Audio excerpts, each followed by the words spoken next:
Looking at pictures, you know, then we're gonna punch the monkey. Remember how you love Punch the Monkey, you know? We all love him. So much. Oh, isn't Punch so cute? What can we do for Punch? How can we make Punch's life a little bit better? A stuffed animal, maybe? Am I the only ones like him? I don't know, maybe send him out to the zoo once in a while! Maybe don't send him to the fucking zoo! Let him be out in the jungle with his friends! He's making like makeshift friends like in prison! He's like the monkey version of like Wilson, you know, the tetherball from Lost or whatever, I don't know. Oh God, I'm young, not right for this. You know, I don't relate to TV anymore, you know? It's too unrealistic. It's not realistic. This show on HBO is called The Pit. You guys watch The Pit? Yeah. Yeah, well, I'm going to tell you. It's about a bunch of handsome doctors in a crashed ER room. It's unrealistic. Can't be heard of. I never want to step foot in the hospital. Can't afford it. Not gonna just go in there. Yeah, realistically, if someone went in there, like, I have a collapse. All right, see ya. Bye. Blue Cross doesn't cover that one. Sorry. And credits. It's just so unrealistic. I watched the episode. I watched The Wart. Have you seen The Wart? It's about a free clinic in Baltimore. There's just one fat Hispanic woman just checking her nails the entire time. Sir, what you want? Sir, blood test on the left side, chlamydia on the right. I just can't. You know, reality shows are just getting more and more gruesome. Like, I learned that the Learning Channel is basically whatever you can get away with on camera that's technically not a crime. But it sounds like it. 19 kids and counting. I don't know if you saw the news recently. One of the Duggars got into a little bit of a haymaker. And, you know, it wasn't the same one, too. It was a different one. The entire family. At what point does Child Protective Services come to the Duggar household, 19 kids and counting? You know, this one 19-year-old with little glasses. Hi, Tracy. Hi, I'm doing a wellness check. I'm noticing you have a 19 children. Oh, they'll sing too, like the Partridges. That's culty. It's true. They'll like every time you have like more than like 5 or so family members, it turns into a band just by natural progression. You know, someone just finds a tambourine and like, we can do something with this. They're traveling. It's another show I watched on TLC. It's called 1,000-Pound Sisters. Ain't she a catch? A lot of 1,000-Pound Sisters. It's pretty similar to other shows. It's basically 2 sisters who weigh up to 1,000 pounds. Yeah. And the best part about this show is the weight fluctuates. So sometimes it's like one woman is like 658 pounds and one woman is like 285. So it adds up to 1,000 always, but technically one's carrying the load, so to speak. It sucks too, because like the fat sister will fat shame the other one, you know? And because she's a slick 350 pounds, you know, she's doing good. I fit in my birth weight now. Her other sister is, just eating just to carry the load. What do you think we're doing? You're gonna ruin it for everyone. So help you God, if you lose a single pound in that show, you're done.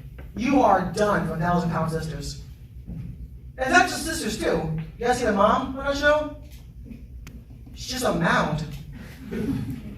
Just a mound on a flatbed. It's like 3 ventilators hooked up to her.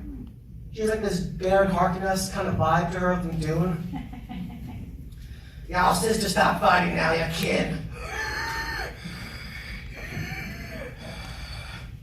Remember what happened before the money came? You both were the best Walmart greeters in Louisville, Kentucky! I haven't put so much effort into looking good, you know? Back in the day, looking good wasn't like the biggest thing. It was having not a small penis. As long as you didn't go under that limbo bar, you were safe from ridicule. But now, kids are worse. Looks maxing. Looks maxing is a thing where the Gen Z and Gen Alpha are doing, where they use a small ball-peen hammer to hit themselves in the face to try to chisel themselves into good-looking handsomeness, right? Yeah. Imagine you're a parent and you catch your kid hammering himself. Right? You just hear in the bathroom, like, what are you doing, Bill? Like, nothing. Look, I would rather my son with pot or a guy, anything but hammer himself in the face, That's a long-term thing. You can't just chicken out halfway while doing that. There's no, it's not like keto. It's not like a month and a half of just hitting yourself in the face and you're like, I think I'll stop for now, I'm good. I think there's only two genuinely beautiful people in the world. Two. Just two. There's only two genuinely good people in the world. First beautiful person is Mr. Clean. Mr. Clean is a handsome man. However, Mr. Clean is not a good man. Mr. Clean is a bad man. I have a sneaking suspicion that Mr. Clean fucks your wife while you're away at work. Don't believe me? Look at him. She spills a minor, just a little bit. Just and a guy with a muscle tee on is 5 times too small. He's jacked. He's bench 480. He's bold, but he can pull it off. What? And he comes in I can help you with that, miss. Yeah, more spots I need to clean up for you. I would be so insecure if I knew Mr. Clean was helping my wife, clean, right? Thanks, buddy. I can get me out of here. I can do some other stuff. No, I think you can get out of here, sir. The brawny guy knows his limits. He just, lumberjacks, and that's it. He's not going to do anything to your wife. Mr. Clean, though, he has a single earring like a pirate. He is swinging from tree to goddamn tree. We know this, man. And you let this man into your house and clean your kitchen? No. The second person I think is really beautiful is Luigi Mangione. That's a handsome Italian. It's true. He's a handsome Italian. That's the only reason why he's getting away with it. The only reason why. If he weighed 40 more pounds and was balding, his ass would be in the goddamn chair by now. She just nodded, she knows. It's a name too, Luigi. It's fun. If his name was Giuseppe Mangione, we wouldn't have a discussion about this whatsoever. If little Guido Sacramone killed a billionaire, we would not talk about, what about him and all. No, it's over. This is for all the people who can't help them, who can't help themselves. Nobody help. The Charlie Kirk killer, he tried the same thing, but, it just didn't work out for him, bro. He's not lean, he's not cut. I killed some guy too. Yeah, but you're 5'4", dude. Damn. Why do we have billionaires anyway? I can't ridicule them, I know it's Virginia Beach, so technically one of you is technically related to a billionaire. I can only assume. But why? Especially now in 2026. We can't have certain shows. Remember the show Undercover Boss? That was fun. Remember? Undercover Boss was a show on NBC where an average show CEO would dress up like a blue-collar worker or something, and then he would pretend to be an average schlub. Average schlub. And then at the end of the show, he goes, I'm not one of you. I'm actually way more far better off in all aspects. They couldn't do it now because it'd just be too raw, right? Imagine hi, tension. I'm not actually Carlos, the warehouse helper. I'm actually Carlos, the CEO, and I've been stealing all your pensions. Also, don't think that sexual harassment suit will stick. Carlos likes fat asses. There used to be 2 billionaires back in the day, 2. That was it. Just 2. We had 2 billionaires back in the day, and one of them said to each other, I challenge you to a hot air balloon race around the world. And the other one accepted, and the game was afoot. And everyone was happy. Well, not everyone. I'm sure some people lower Italy were kind of pissed still. Can you believe it? A race around the world! I have not eaten in 3 days. I don't know if we can get to Gibraltar in time. My family has no running water. AI's getting out of hand too. My fiance is a teacher. She teaches 1st grade. She told me her kids are using AI now to complete their classwork. They're in the first goddamn grade. What could you possibly need ChatGPT to fill out your answers for? You're fucking 9 years old, 6 years old, or whatever. I don't know. My book is about the little engine that could. Transhuman evolutionary theorism through 19th century France. It's like what the fuck? I mean, what is it going to be? What shape is this? I'm glad you asked. What a great answer. That is a triangle. Triangle. Yeah, you got it. Sure, triangle. Yeah. AI sucks. They're doing AI job interviews now. How demeaning, how insulting, you know? AI job interviews. AI job interviewer. If you're going to have a robot interview me, I'm going to have to pull my penis out during the interview. You know, if we're not going to take it seriously whatsoever, then we're going to have to just go full Monty in this one. Fuck it. We're going to have AI producers now. There's AI in the entertainment industry. We're going to have AI actresses. We're going to have AI producers. Eventually, we're going to have AI Me Too movement. Cyber Weinstein telling me to read his screenplay at 4 o'clock in the morning.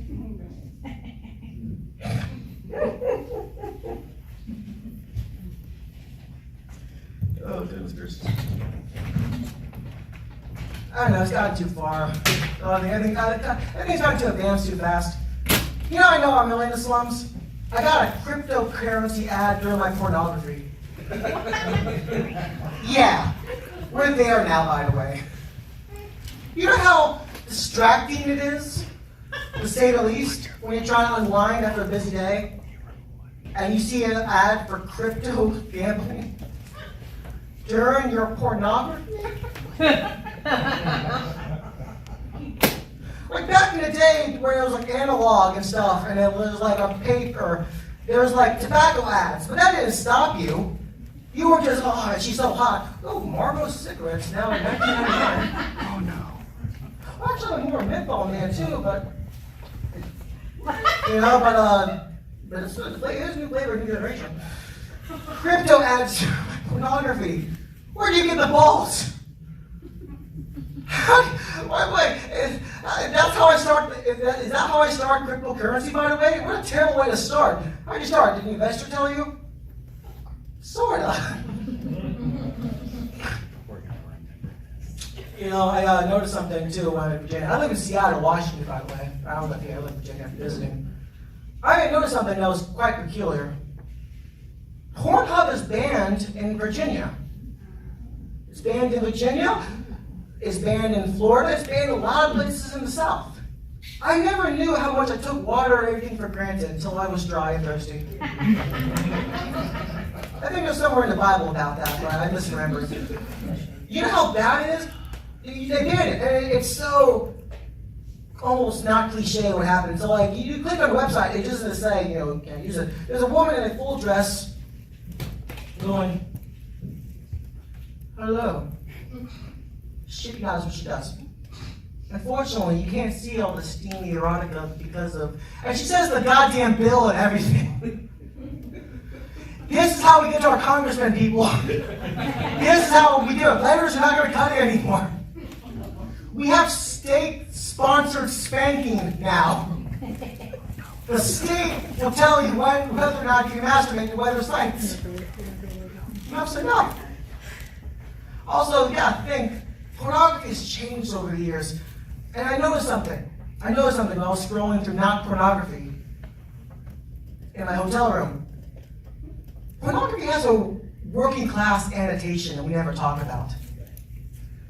You're intrigued by this. I'll go into further detail. Every porn occupation is a serving class. Yeah. Pizza man, nurse, plumber, librarian, tutor. Come on, everyone here knows it. Auto truckers, policemen, they're all either civil servants or servicing. This is indicative of a higher issue. We should now be reminded of the gig economy when we're trying to get off. You know? I don't think porn should even have intros like that. I think it's, it's too theater-like. It should just be two people bowing and then doing the deed and then bowing again. Cut the preamble. Oh, the plumber's coming over. I can't afford a plumber. That's the only thing you said. You'd be better if they make billionaire pornography. Oh, I would love to watch billionaire class pornography. Just like knock at the door, you have an heiress to a cracker fortune or something, or like a plastics heiress or something, just sitting there doing her nails. Oh, someone's at the door. She walks in her mink coat to the door, because Anasuela, her assistant, and her maid isn't there. It's a high holiday, so she's treating herself, knocking the door. It's a guy in a full suit. Hi. I'm a hedge fund executive. I wanted to see if we could check each other's stock portfolios. She goes, ooh. Well, as you know, all my money is actually tied overseas in the Caribbean. It's nice in the Caribbean. Bow, bow, bow, bow. I would applaud, because that's more realistic than what we have now. But if you're wondering, well, if I didn't watch porn, what did I watch instead? Well, I watched something a little bit more dramatic. I saw the 2.5-hour uncut clip of Caligula. I watched Caligula in its entirety. If you don't know about Caligula, he was a Roman emperor, and this was played by the guy who played the Clockwork Orange guy, and there's a whole big cast of Peter Poole, and there's a whole Helen Mirren, and it's this whole big historical movie that unfortunately Penthouse produced. And when they told all the actors to go home, they shot a horribly graphic pornography, and they spliced it together without them knowing. Malcolm McDowell called it a moral holocaust. So I'm like, all right, that'll do. And I'm watching the entire thing. There's people fucking. There's people playing like penis harps. There's like a dildo wheel. There's like flutists with there's like vagina drums. And there's this whole thing about a foolish emperor rising above power and then crashing, and then this whole thing of just like civil liberties. And after I watched the entire thing, I realized something very important. The entertainment industry will always thrive. Because after they're done playing the penis harp, they're going to another show after that. This isn't going to be their final thing. As soon as Caligula dies, another month or whatever, they're going to be playing it's so much easier without the giant penis, right? It's like, oh my God, night and day difference. I don't want to be that guy, but I know, right? I know. They're going to be fine. The Caligula entertainers are going to be fine. They're going to another place, and they'll probably get paid better. No matter what happens, even through the fall of Rome, there will be someone playing the penis harp. That's a lesson you can have, by the way, for now.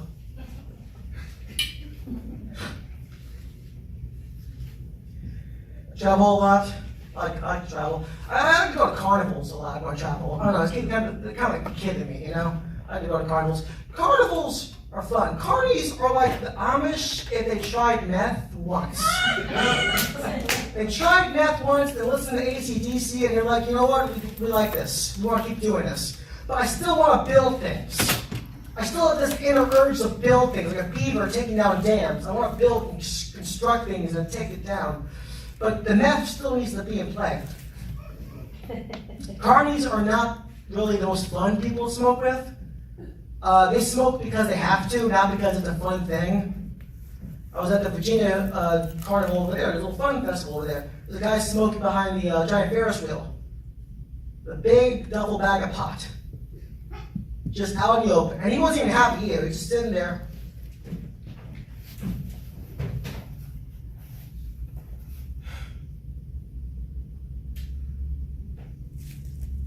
He's basically reliving all the bad decisions he fucking made in his entire life over and over again through each puff. And I, Mr. Friendly, wanted some. I thought it'd be fun. I thought I could smoke with a carny. Carnies do not like to smoke outside their own. No, it is a very gated community. Just like the Amish. I was driving through Amish country and they had a sign. It was a big old sign and it said, it had a big wagon on it. And I didn't know what it was. My fiance said, oh, that's Amish crossing, Luke. Amish, you have to cross. I don't think the Amish deserve their own roads, to be honest with you. I don't. I feel like it's too much, really. We have agreement with the Amish. We have this tentative agreement. We allow them to have their made-up religion, right? You can marry your daughter, you can do whatever you want, I don't care.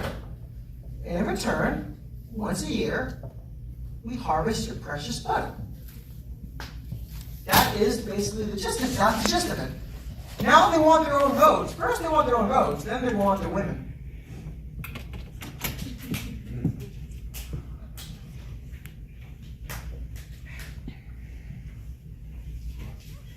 Oh, I keep taking this out. I'm just going to use it over and over again.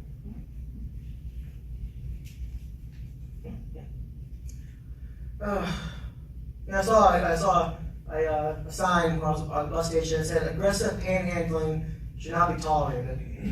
Aggressive panhandling. What about passive aggressive panhandling? How about that? If someone come up to you, hey, I know you're reading a book. I'm just starving out in the cold, little old me. That's what homeless people do. No, we don't call them homeless anymore. No, that's wrong. 2026. It's unhoused now. We call them unhoused. We don't fix the fucking problem. We just call them a different name. You're unhoused now. Like, looking up, you like what? You're gonna give me a home? No, we're just gonna call you unhoused. It makes us feel a little bit better. And I know Virginia Beach, you're probably wondering, oh, what happened if we give them homes? What happened to my home? I promise you guys' home is going to be way better, okay? You shouldn't be that jealous, like, hey, the homeless Johnsons over there got a new balcony. Where do they get balcony money from? I'm worried about the future, I think we're in war every other day. According to the government, it's like on and off, on and off. And like, I know it was trouble, then I saw an article on BuzzFeed, it really lifted up my moods. Good old BuzzFeed. You know what it said? BuzzFeed said, 10 ways to look for a job during the nuclear war. 10 ways to look for a job in a nuclear fucking war. First of all, a lot of jobs are going to be radiation scrubber. Okay, so get ready for that, okay? It's going to be a long line. What kind of job are you fucking going to want? Who's going to go on Indeed during a nuclear goddamn war? Who's going to put on the suit and tie? Like, I hope there's other people there in the food line. Everyone's wanting the war to happen because Jesus will return. Guys, this is what the president's saying, what I was saying. Jesus will return during a nuclear war. Jesus Christ. I don't want to see a nuclear Jesus, do you? Just glowing and pissed? I would be really pissed. First of all, nuclear Jesus will be the size of Godzilla, in my opinion. If you're a Lutheran, you believe in this, okay? Read your books. He's going to be like, roughly the size of Godzilla, and then no other features. I don't want to be there for nuclear Jesus, right? I feel like there's other ways to get him, Like hitting rock bottom.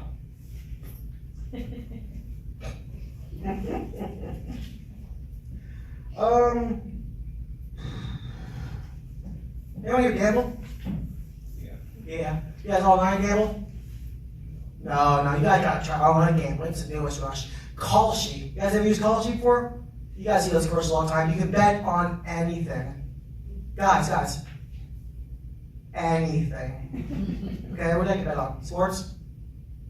Wait, sports? Pussy shit. I bet on the weather. Yeah, I bet $500 one time there was 9% rain. 9% chance of rain in a state I've never been to. Try that one for size, okay? You'll bet on a basketball game you'll never watch. I'll bet on things I'll never see or even feel. I bet that Avril Lavigne wore a pink dress at the Emmys. She didn't even go to the fucking Emmys. It's like playing roulette and 99% of the chance of time is double zeros. God, you bet on so much stupid shit. You bet on the war. I bet on the war. I bet it's not doing too good. God. And like, the worst part of being about Kalshi is taking hard-earned money away from bookies. Remember bookies? I used to love bookies back in the day. Bookies were great. Bookies was always some big guy, ethnicity undescribed. Just either be three things, right? You mean Rocco Carmichael Fitzgerald or something. And he'd say to you, hey, I bet LeBron James is going to score a basket. And you'd be like, I bet he is, and you put money on it. No, it's a Kalshi booker. Hey. I bet Freaky Friday does great at the box office. What do you think? Oh, God. Like I said, I have a fiance. She's great. I love her. She's back home. I used to do online dating, though. And that's not good. And when you online date, not for the background crowd. Online dating is for bad people. I'm going to be frank with you. It's for bad people. It's for bad people searching for other bad people. Okay? Good people don't go on dating websites. The monsters in Monster Inc. don't interact with the humans for a reason. Okay? It's written. You know where good people meet other good people? In person. They're all bound up. Where? God forbid. One time, and this is true, I went on a dating site and I met a girl, she was great. And I met a person, and it wasn't a woman, it was a stockbroker trying to sell me tips. Right? I brought that bitch a rose from Trader Joe's! And he's going like, Luke, I know I tricked you, but, U.S. Steel will pivot soon if you give it time. I'm like, you motherfucker! First off, we're at a park, so I'm not an expensive date. So I don't know where you thought you're fishing for the wrong whale. God, sorry. But like, you gotta be a bad person to be on dating websites. I get it. I'm a bad person. I can't date good people. I had a friend named Cindy. She's great. I was trying to hook up with her. Hey Cindy, let's go drink wine and do stuff together, like friends. She's, oh Luke, I can't, I'm sorry. Tonight's family cookie night. What on God's green earth is family cookie night? I ask. Well, that's when we get the whole family together and bake cookies and decorate it and we judge each other's cookies. I can't good conscience sleep with you and never talk to you again if you have family cookie night. I'm sorry, it's too much. It's too much. I don't come from a family cookie night. I come from a drinking family coming home late because they were drinking. I can't imagine that kind of fucking family. You're home again, drunk again. That's my fucking house, you bitch! I'm thinking maybe, sprinkles. Dough. I don't know what you think. I'm leaving you and fucking your uncle. Go ahead, he's gay anyway! Oh, this is gonna be a hot guy, so remember, it's too much. It's too much. I know some people who are in worse relationships, though. I have these two gay guys I know that are in a brutal, hateful marriage, right? Brutal, hateful marriage. They yell at each other, almost come to drinking blows. But they tried to make it work. You know what they did? They moved to Florida, and they moved to a Disney resort neighborhood. Oh. Mm-hmm. Yeah. It's a Disney resort neighborhood where there's mascots walking around and you can live there, and all those mascots are going to see are two gay guys screaming themselves hoarse. And how are you going to fucking deal with that shit? I don't know. Imagine Mickey. He's handing out candy, and you just hear a dish slap. Oh, maybe we should have, what do you mean? Been to breakfast. And Goofy's like, gosh, I'd stay out of it, because Goofy's cool like that. He's chill. And just TV in a fucking Disneyland neighborhood. How much lower can you goddamn go? It's bad enough having TV in a cul-de-sac. Now you're having Disney breakfast and you're just staring at each other, just like, fucking wish you were dead. And then Matthew, I don't care, his name, he's still like, I don't like you either. I don't like any of this. I don't want to be here. And there's a 16-year-old girl gonna pour them syrup out of Mickey Mouse ears. And that's their goddamn life now. You can't move out of a Disneyland neighborhood. It's like moving out of Sesame Street. Where the fuck are you gonna go next? It's like you're a Muppet leaving your kid for cigarettes in Sesame Street. I'll find some other place that has Muppets. Daddy, you don't make cigarettes in Sesame Street. I said that one time at a show, and I got the most biggest aww. Like, that when people actually think about that store, like the corner store is like really going downhill. No. I have a great life with my fiance, but occasionally, temptation hits. Not faithful, but temptation hits. But we have an agreement. We have something called a hall pass. A celebrity hall pass. And I'm allowed to pick one celebrity, and she's allowed to pick one celebrity. And if fate shall ever intertwine, you get both celebrities having sex with me or her. My celebrity was basic. Sydney Sweeney. Tits, blonde hair. I don't have to listen to her when she talks. Chef kiss.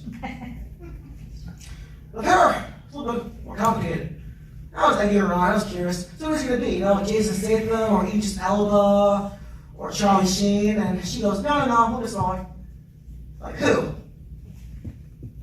Elijah Wood. Yeah. Elijah. I was fucking heartbroken. I didn't know what to say. I had these big doe eyes, like, Mr. Frodo? Mr. Frodo? Fuck that! Have two Idris Elbas. I don't care. Meet the meat in the middle. I don't care anything but the guy who's my hero growing up. That's like your Labrador taking your car and drunk driving with it. You're not going to get over it. Fuck Sydney Sweeney. I'll take that just away so that Elijah Wood. By the way, this is all paranoians. Because I'm like late at night going, I fucking hate Elijah Wood. I swear to get you. Trying to ruin my family. Trying to break apart this family. I'm like, this way is sending him like a threat with like different newspaper clippings on it saying like, stay the fuck away from my house. Oh God, I wasn't always single. Sometimes, when you're single, you make mistakes. You do things that you regret, Like when I'm single, I used to lie. I was young, I lied. You do things you regret. I was at a party one time in a hot tub, drinking vodka straight from the bottle. 20 years old, don't even care about anything. Grades are going well though. And I'm really, really drunk, and a girl asked me what I do for a living. Mind you, I'm 20 years old, not sure what I do in my life, but I'm really, really drunk. I'm like vodka drunk, which is unpredictable, it's squirrely. So I don't remember what I said. All I remember going was like, something, I'm a doctor. Something. And she was like, really, a doctor? And she invited me back to her hotel room. Now, I've been told recently that you can't lie and say you're a doctor. It's a crime, actually. It's a crime. It's called impersonating a doctor. Or, sorry, hang on. I thought that only applies in like hospitals and shit. I thought like if you dress up like a doctor and go there, like, hi, we'll take a temperature and stuff. Yeah, that's illegal, but like, you can't lie and say you're a doctor at bars? Why the fuck do you go to bars? Why do people hook? There's like a hookup artist saying like, I'm only in for one thing and one thing only, your body. And that's it. So we're back at her hotel. We're making out. I might get boob. It's a banner day. Her friend comes in with another friend, and he's just like fucked up. So fucked up, he falls on the ground. You see where this is going? Yep. So, Megan, the girl I lied to, said I was a doctor. Said, oh my God, Gerald, someone has to do something. Wait, look, you told me you were a doctor, didn't you? You gotta do something. There's two things I could have did.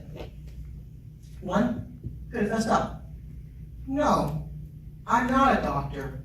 I'm a liar. I said this to you in a hastily moment than try to have sex with you. I could have said I was an astronaut. It wouldn't have made a difference. I could have said that and slunk away. Or I doubled down, save her friend's life, and then try to parlay into a threesome with her friend in the future. Someone scrub me up right now. So, I stand up. I go, by the way, total bullshit what I'm doing. Do not do this, by the way, because you'll probably go to jail. I said to him, all right, take your shirt off and pour cold water on his back. Her friend is like, can we pour cold water on my friend's back? I go, damn it, we're running out of time. Okay, fine. Grab a little cup from the bar. Slowly, okay? Okay, now what? Bullshit. So I go, pour warm water on his back now. He does it, grabs warm water. He gurgles and wakes up. She goes, oh my God, look, you did it, you're a hero. Again, I could have just fessed up. I could have scot-free the moment. No harm, no foul, right? He was safe, he was fine, no real thing. But I go, I'm just happy I was here to save a life.